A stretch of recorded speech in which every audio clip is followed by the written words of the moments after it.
The Kindling Trust is a food sovereignty organisation, and what we're doing is we are bringing consumers and producers together. So what's happened over the last few years is that those groups of people have been pushed further and further apart, and there's been a concentration of wealth and power in the middle. And with Kindling Trust, we're trying to do away with that middleman. We're bringing cooperation into the supply chain.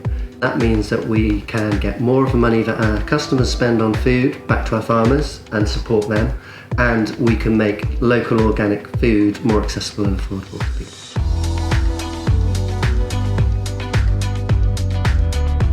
To do this, there's a range of practical projects that we run.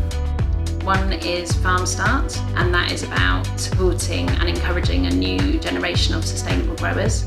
And we provide access to land and training and mentoring.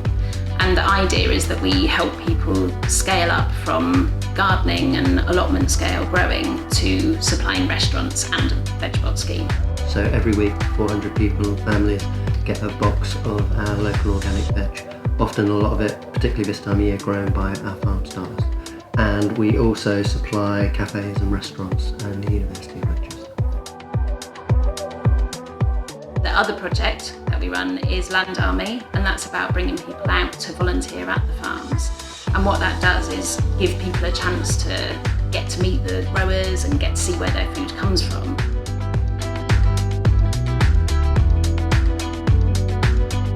Our customers don't really fit into one type of person, but what they do all have in common is that they really care about the growers and the people who produce their food and helping people to have a proper livelihood.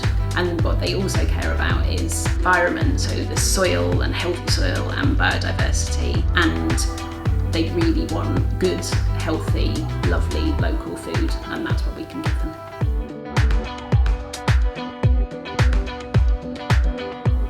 The reason why we have these different practical projects, both on the supply side and on the market side, is that basically you have to grow the supply and the market at the same time.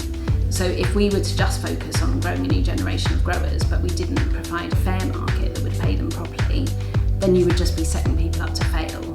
And at the same time, if we grow the market and we introduce people to this amazing, lovely organic veg, and then there's no growers to provide it, then that's just not going to work either. So we feel like it's hugely important to do both at the same time. We have 3 challenges here in the Northwest. The weather, we have quite a short growing season, and because of the lack of investment over the years in the sector, there are no real innovative examples of how we extend the growing season. We have a small number of fantastic local producers, but they are at capacity. And the variety that we're able to offer, particularly in the winter months, are really limited. So we know there's a market there. We just need a real focused space that we can innovate and grow the sector. We have plans to establish a farm in the next year or so. We're looking for 200 acres of land. We will be focusing on growing local organic fruit and veg and cereals. And we will be involving as many of our customers and community as possible, so it will be community owned. And we will use it as a test bed and an example of what we need to do with food and farming in the future to feed cities like Manchester.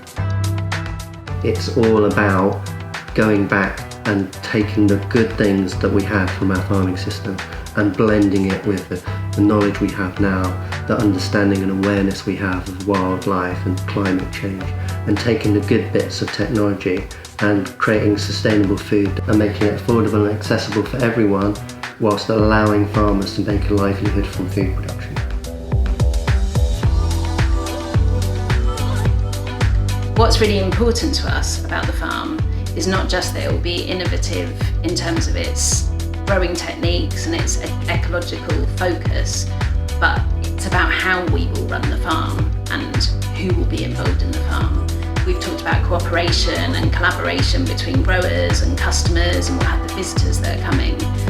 But we will also make sure that this farm is a community-owned farm, and that's